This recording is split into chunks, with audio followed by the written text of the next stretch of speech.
ये नहीं, ये कह रहे 5 से 6% का कहा जा रहा है अमित जी, तो सिर्फ 5 से 6%, आपने तो 20% बता दिया। बिल्कुल सही बात है। अगर आप 0% एथेनॉल वाले फ्यूल को चेक करेंगे और E20 चेक करेंगे तो 20% का अंतर साफ निकल के आएगा। अगर गाड़ी का इंजन छोटी साइज का है तो 20% का मतलब जितने परसेंट की ब्लेंडिंग होगी उतना अंतर आएगा। बिल्कुल उतना ही, क्योंकि एथेनॉल एक्चुअल में बहुत ज्यादा एनर्जी दे ही नहीं पा रहा है।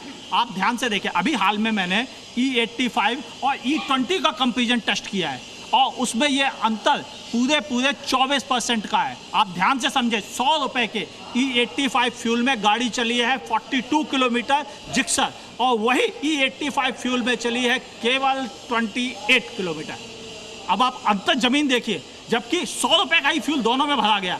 एक में आया 980 ml और दूसरे में आया 1220 ml, मतलब इतना ज्यादा 30% ज्यादा फ्यूल आया। फिर भी इससे अपार्ट में एक बात करना चाहता हूँ, ये तो चलेगा argument, this is like long argument.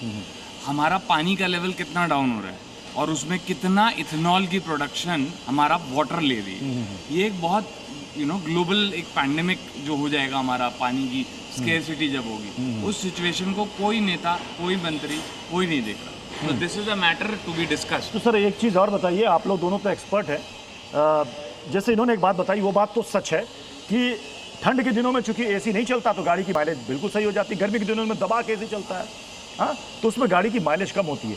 कहीं ऐसा तो नहीं है गर्मी का समय माइलेज कम हो रही है, साथ में ये E20 का एक बग आ गया है, या मैं बग कहूँ जिसका आपने कहा भूत आ गया है, इनका भूत आ गया है, ये भूत है या सच में कुछ ऐसा है जो जाड़े में भी सेम वर्क करेगा, उतना ही माइलेज देगा? 2025 में भी गर्मी आई थी, 2024 में भी गर्मी आई थी, 2023 में भी गर्मी आई थी, तब क्यों नहीं मुद्दा उठा? तब कहाँ थे सब लोग? गर्मियाँ केवल जिम्मेदार नहीं हो सकती। मैं इसीलिए इसे पॉइंट पर आया क्योंकि मुझे मालूम था कि दर्शकों के मन में भी होगा, दर्शकों के मन में सवाल होगा कि अरे यार ठंड में सबको पता है कि ऐसे भी माइलेज बढ़ जाती है गर्मी के दिन में, लेकिन ये गर्मी तो पहले भी आती थी, इस बार किस गर्मी में नया क्या है? 24 में भी ये मुद्दा उठा, मैं आपको वीडियो भेज दूंगा। 26 में ये मुद्दा उठा और ये बारिश को टाइम उठता है। मैं आपको महाराष्ट्र की हमारे पंप स्ट्राइक पे गए हैं, एथेनॉल आया तो हमने कहा कि बारिश में बंद कीजिए क्योंकि हमारे पंप तैयार नहीं थे और हम लोगों को उस दौरान पेट्रोल में एथेनॉल नहीं डाला गया और उस टाइम पे बंद हो गया। और उसके बाद दो सीजन में कुछ इशू नहीं आया। हमारे यहाँ पर पंपों पर बहुत भारी एक समस्या आई कि जब एथेनॉल आया, क्योंकि अंडरग्राउंड टैंक होते कहीं ना कहीं पानी रास्ता बना लेता था, उससे हमारे पंपों पर भी शुरू में समस्याएं आई। उसके बाद उसको निवारण किया गया। मैं अब इस पॉइंट पर आ रहा हूँ कि ठीक है, अब तो E20 सबको अपनाना पड़ेगा, अपनाएंगे। विदेशों में भी है सर ऑप्शन, तो वहां पर इतनी शिकायतें नहीं है। वहां का इंफ्रास्ट्रक्चर कैसा है सर? देखिए वहां पर फ्लोटिंग टैंक होते हैं, मालूम है आपको? वहां पर क्या होता है, आपका गड्ढा किया, पानी भरा, उसमें ही टैंक डाल देते हैं। ओके, तो क्यों? क्योंकि उसके टेम्परेचर मेंटेन करने के लिए पानी को रखा जाता है। देखिए वहाँ पर जो मैंने आपको बताया कि डिस्पेंसिंग यूनिट सेपरेट होता है, ये एक मेजर डिफरेंस हमारे और वहाँ पर अभी है।